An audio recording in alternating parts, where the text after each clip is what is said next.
Oi! Estamos sem decoração no cenário hoje, como vocês podem ver, mas isso é porque a gente vai fazer um passeio pela origem de todos os livros.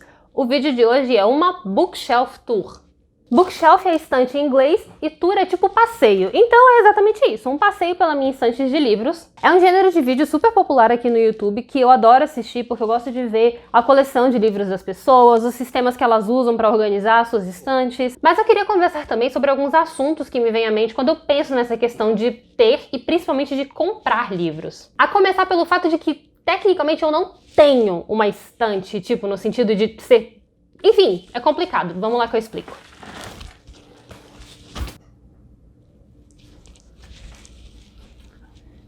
Tadã!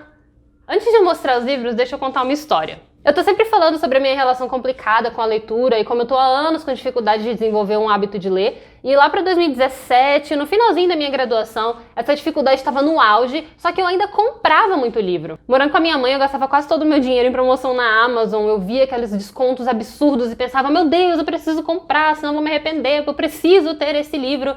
Só que eu não lia. E chegou num ponto em que isso começou a me incomodar. Muito. Pra que eu tava gastando tanto dinheiro comprando livro que às vezes passava 4 ou 5 anos sem nem tirar do plástico, enfiado debaixo da minha cama, porque nem lugar pra guardar eu tinha mais. E aí depois de refletir um pouco, eu decidi que eu não ia mais comprar livro novo. Claro que com algumas exceções. Mas foi isso que eu fiz e é isso que eu faço desde então. E aqui cabe um adendo que é praticamente obrigatório nesse debate entre comprar ou não comprar livros, que é: eu sou absolutamente contra a cagação de regra, juízo de moral sobre o dinheiro alheio, ficar julgando o coleguinha pelo que ele compra ou deixa de comprar. E sinceramente eu não acredito muito nessa questão do consumo ético. Na verdade, o mais legal dessa conversa é justamente que tem uma pluralidade muito grande de pontos de vista e nenhum deles é excludente, tem opinião pra todo mundo. Então essa não foi uma regra que eu me impus, foi uma série de critérios que eu criei pra mim mesma. E quando eu for falar de cada um desses livros aqui, eu vou dizer quais são esses critérios, para lidar com o sentimento de culpa que eu tinha em relação àquilo tudo. E toda vez que a gente for debater esse assunto, esse sentimento vai aparecer. Tem um episódio sobre isso no podcast O Nome do Livro, que é muito legal. E das 3 perspectivas que foram dadas ali, a que eu mais me identifiquei foi com a da Luana. Só que quando ela falou assim, como você pode se sentir culpado por uma coisa que te dá prazer? Eu pensei, exato, aquilo não estava me dando prazer. Não era só uma culpa vazia, era um sinal de que comprar livros não era uma coisa que estava me trazendo satisfação, felicidade, eu só estava comprando por comprar. Eu acho que eu consigo contar nos dedos de uma mão quantos livros novos eu comprei desde 2017 e pessoalmente pra mim isso foi super libertador. Na época eu falei sobre isso no Instagram e eu tive muitas conversas muito bacanas com muita gente que tem pontos de vista totalmente diferentes dos meus. Me falaram sobre o acúmulo de livros como construção de patrimônio, sobre você tê-los como um bem, sobre a importância da criação de uma biblioteca pessoal, me recomendaram aquele texto super famoso do Humberto Eco. Inclusive tem um vídeo da Tami, do Literatami, em que ela fala que essa é a relação dela com os livros, e é muito bacana, principalmente porque eu não me identifico nem um pouco. Então assistam o vídeo dela depois para vocês terem 2 perspectivas diferentes. Na minha adolescência eu sofria de um mal que infelizmente foi muito comum na minha geração, que era o Not Like Other Girls. Eu me achava super diferentona porque as outras meninas compravam maquiagem e eu gastava dinheiro com livros. Elas ouviam Britney Spears e eu ouvia rock.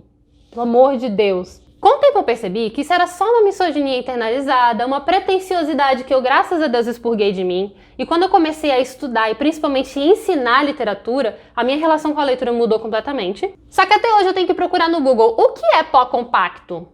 Apesar de ser uma reflexão muito pessoal, ela influencia tudo ao meu redor. Na época, parte do meu desespero com essa questão foi porque eu passei minha adolescência inteira construindo uma identidade ao redor dos livros. Então, se eu já não estava conseguindo ler, não estava sentindo prazer na leitura, e eu também não estava sentindo prazer em comprar livros, do que eu ia gostar? Hoje, depois de muitos anos, eu consigo pensar o seguinte: se eu ler, por prazer, só um livro por mês, tá tudo bem. Se eu quiser comprar só 3 livros por ano, tá tudo bem. E se eu achar R$1.000 na rua e quiser comprar tudo de livro, adivinha? Tá tudo bem também. A paz de espírito que a maturidade proporciona.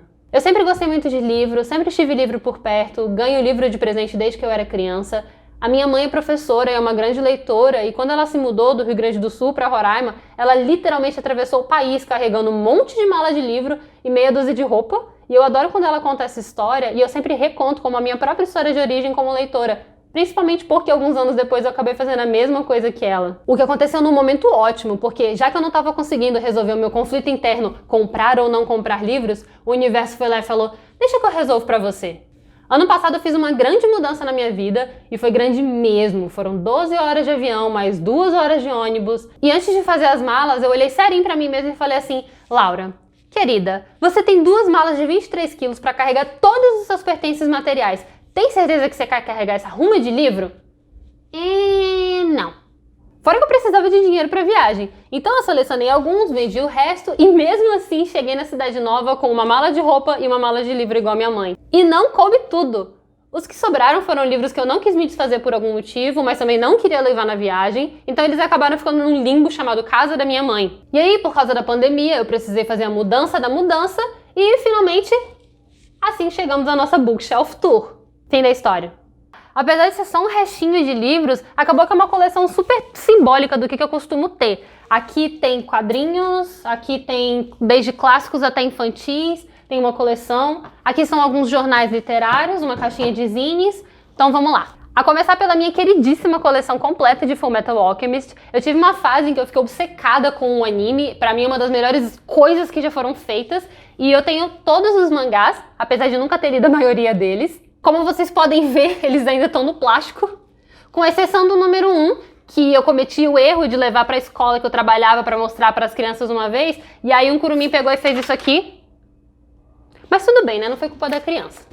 Aqui tem algumas edições do Suplemento Pernambuco que eu assinei por 1 ano, então acho que eu tenho ainda alguns volumes. Uma Noite em Lenfer, perdoa Davi Calil se eu estiver pronunciando errado, mas é um quadrinista muito bacana brasileiro. Esse livro tem uma arte incrível, mas quem comprou foi meu marido, porque ele é muito fã. Eu não li ainda, mas tenho muita vontade. A gente comprou com o próprio autor na CCXP de 2018, inclusive está autografado. Moebius, volume 6 de uma coleção aleatória, que também a gente só comprou no sebo porque é um clássico, a arte é linda e porque estava barato. Maus, clássico, nunca li, me processa. Bulldogma, do Wagner William, que eu tenho muita vontade de ler, também nunca li, e também é da CCXP. Maitena, Curvas Perigosas, uma quadrinista argentina que eu gosto bastante.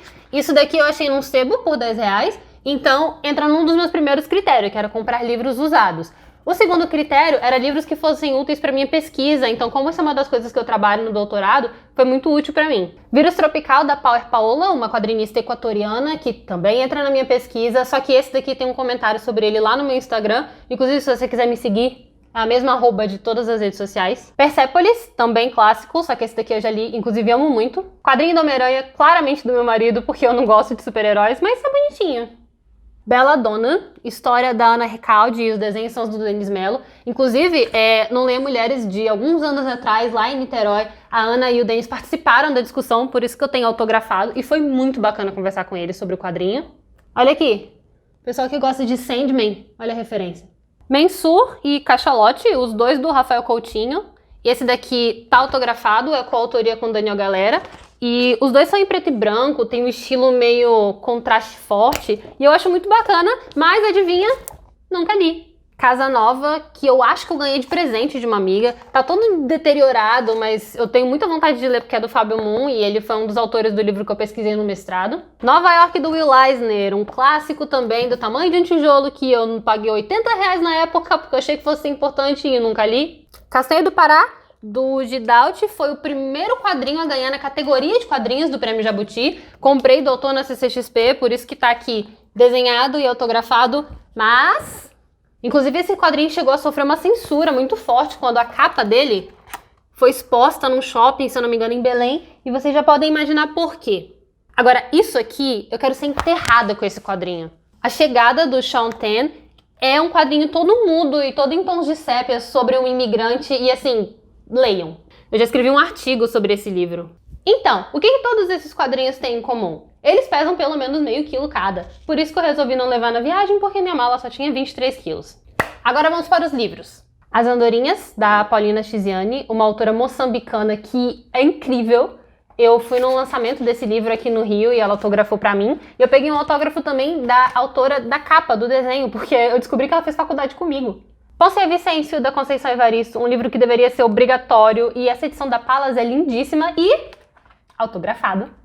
Agora, um dos meus maiores objetivos de vida, que é ter a coleção completa da Clarice Lispector nesse projeto gráfico aqui da Rocco. Eu tenho só Perto do Coração Selvagem, Onde Estiveres de Noite e a Via Crucis do Corpo, e eu tenho outros na minha outra estante lá na minha antiga casa, mas infelizmente eu não posso voltar. Vocês gostam de livro com dedicatória? Esse aqui eu ganhei de presente da minha amiga Nina de aniversário, e ela dedicou pra mim. É uma edição de capa dura em inglês de vários contos e poemas selecionados de Edgar Allan Poe. Eu adoro esse livro, jurando que eu ia ler um texto por dia para estudar francês. Esse aqui é o Bienvenido, do Paulo Ramos. É um livro meio que teórico, meio que jornalístico, sobre quadrinhos argentinos que ele compilou. É uma pesquisa super completa, eu fiquei sabendo sobre ele no podcast do Universo HQ. E como estava esgotado em toda parte, eu entrei em contato direto com o autor no Twitter, na DM, e comprei com ele. Saiu mais caro, mas como é um livro de pesquisa, eu achei que valeu a pena. Esses dois aqui, o Lesão Corporal, da Margaret Atwood, e o Excluídos, da Yun Lee, eles são livros muito legais porque eu comprei eles por R$2 e R$3 num lugar que se chamava Projeto Mais Leitura, que tinha lá no centro de Niterói, que tinha livros que eram de ponta de estoque, mas que eram baratíssimos, como por exemplo. E também nunca li, mas sinceramente, Margaret Atwood não tem como não ser bom, é a autora do Conto da Aia, pra quem não conhece. E esse aqui, sinceramente, eu tinha acabado de ler As Boas Mulheres da China na época, eu tava super envolvida com esse tema, então a capa me pareceu interessante, eu pensei, é só R$3, né? Esse também era um dos meus critérios. Toda vez que eu tava voltando do trabalho e passava ali no terminal de ônibus, nessa livrariazinha de ponta de estoque, quando eu vi um livro bacana por R$2, R$3, aí eu comprava. Esses dois aqui, eu juro que eu não tinha planejado a quantidade de Argentina que tem nessa estante, mas aqui tem o Aleph, do Borges, e um que se chama Fernandes, de um autor que é o Jorge Fernández Dias. Não faço a menor ideia de quem é esse cara, e na verdade eu detestei a sinopse desse livro quando eu fui ler de novo. Parece um livro super, assim, aquele esquerdomacho branco que se acha o salvador das mulheres. E eu não lembro por que raios eu comprei esse livro quando eu tava na Argentina em 2016. Tá, eu acho que foi por causa da capa. O desenho é do Liniers e eu gosto muito dele, mas a sinopse, sinceramente, não sei se eu vou ler. Esse do Borges aqui é um livro de contos e ele é meio que clássico. Tentei ler, mas achei super complicado, não gostei muito do tema. E também os dois estão em espanhol, eu preciso praticar bastante meu espanhol, então talvez eu mantenha eles. Nessa estante também nós temos Atos Ilícitos. Esses dois livros são roubados. O Ódio e os Gigantes de Gelo foi roubado do meu marido e a Coraline foi roubado da minha irmã. São dois livros infantis do Neil Gaiman. Esse daqui eu nem conheço a história, não sei sobre o que se trata. A edição é linda e o Diego disse que é bom. E Coraline é um dos meus livros favoritos. Lá no meu Instagram tem uma resenhazinha sobre ele, que foi uma releitura recente. Apesar de ele ser roubado, ele é autografado pelo Dave McKean, que é o cara que fez as ilustrações e a capa. Ele foi capista de Sandman também e teve aqui no Brasil no FIC de 2018. Então, esse aqui, vocês lembram dessa moda? Do destruir o diário, não sei o quê? Nossa, todo mundo tinha esse livro e eu adorava fazer as coisas dentro dele. Ele é um livro interativo, que você tinha que fazer as coisas que dizia na página. E eu realmente fazia, era realmente muito legal. Então eu nunca consegui me desfazer. Olha isso. Inclusive, eu gosto muito do que eu fiz aqui nessa capa. Eu tô muito orgulhosa de mim mesma e da minha própria criatividade. Esse aqui é um dos livros mais especiais da minha coleção. Uma seleção de poemas do Pablo Neruda, de 25 a 52, que minha mãe trouxe do Chile, então por isso que ele é mais especial ainda. E é daqueles livros de sebo super antigos, sabe? Todo em espanhol também. Eu não faço ideia de que livro é esse. Ah, tá. Eu ganhei de presente de uma professora, porque ela traduziu. Eu sei que ele é o Infanto Juvenil, O Homem das Miniaturas, da Virginie Lu, e que a autora é cubana. Eu não sei sobre o que se trata, mas pode ser interessante. E assim, foi um de presente de uma professora, então eu guardo com muito carinho. O Retrato de uma Farmacêutica enquanto Artista é de uma autora lá de Niterói, que participava do Leia Mulheres quando eu era mediadora.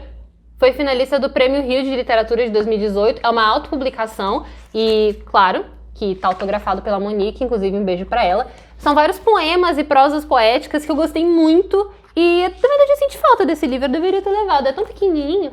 Esse aqui, o Fotografias Desmemoriadas de Mim, de Ti e de Outrem, do Francisco Alves, é um livro de contos e de crônicas de um amigo meu lá de Boa Vista que me deu de presente. Eu já li vários deles, inclusive estão aqui autografados. E esses dois aqui, o Professor Dorothy e o Helena de Troy, são dois livros de um amigo meu, que era professor também de literatura no colégio que eu trabalhava, o Luiz Fernando Braga. Eu já li muita coisa desses dois livros, acho que eu não cheguei a terminar nenhum dos dois. Mas isso também é uma coisa que eu gosto muito de fazer. Se eu tenho um amigo ou um colega que está publicando um livro, eu tento fazer um esforço para ir lá e comprar o livro, mesmo que seja no preço de capa, Porque mesmo quando vale naquele momento, apoiar os autores independentes, os autores principalmente locais, eu acho super importante. Esse aqui é um dos meus itens favoritos da minha coleção de livros, apesar de ser mais um livro que eu nunca li. É o Cloud Atlas, do David Mitchell. Eu lembro que na época que saiu o filme eu fiquei obcecada com ele, só que o livro ainda não tinha sido lançado no Brasil, se eu não me engano. Então eu ganhei de presente de uma amiga minha lá dos Estados Unidos, que eu nunca nem vi na vida, mas a gente era tipo web amiga do Tumblr. E ela me deu de presente, eu dei de presente pra ela, acho que foi o Dom Casmurro. Então, eu adoro esse livro, mesmo sem nunca ter lido ele, simplesmente por causa dessa história. Inclusive, Amy, se você estiver vendo isso, você não tá entendendo nada porque você não sabe falar português. Um livro super específico de uma autora portuguesa que nem em Portugal ela é lida direito, sobre mulheres e estrangeiros, alguns romances da Olga Gonçalves, do meu professor Silvio Renato Jorge, lá da UF, que eu guardei porque eu fiquei apaixonada pela autora quando eu li junto com ele na disciplina de literatura portuguesa. E a coleçãozinha da Sarah Anderson, Ninguém Vira Adulto de Verdade, Uma Bolota Molenga e Feliz, A Louca dos Gatos. As tirinhas da Sarah Anderson costumavam viralizar muito alguns anos atrás. Hoje em dia eu tenho visto bem menos dela, mas basicamente ela descreve a vida millennial como nenhum quadrinista no mundo na época. Então com certeza vocês vão reconhecer a personagem. Por último, e eu nem ouso tentar tirar isso daqui da estante, os 13 livros da coleção de Desventuras em Série, que eu não vou mostrar porque... segredo, surpresa, vem aí. E é isso. Esse aqui é o Pikachu de Chapeuzinho. Quase que eu caí do banco. Minha pequena estante de livros renegados que eu guardo com muito carinho e que eu pretendo ler todos os que eu ainda não li antes de voltar pra minha cidade. E antes de voltar vou ter que decidir o que fazer com eles, porque, de novo, eu só vou ter 2 malas e isso daqui só deve dar uns 200 quilos. Se tiver algum livro desses aqui que você quer que eu mostre melhor, que eu dê mais detalhes, eu posso fazer uma resenha no Instagram, então comentem aqui embaixo. E me conta também como é que é a sua relação com os livros. Você é um bibliotecário de uma pessoa só? Você é um desapegado que só lê no digital? Você é um nômade que não tem como carregar peso por aí? Como eu disse, a parte mais legal dessa conversa é que tem espaço para todo mundo, para todos os tipos de relação com os livros, e o que eu gosto mesmo é de conversar. Então, comentem, curtam, o que mais que tem que pedir pra eu fazer? Se inscrever. E é isso, até semana que vem. É uma edição em inglês de capa dura de vários coentros do Edgar Allan Poe. A começar pela minha... Carro.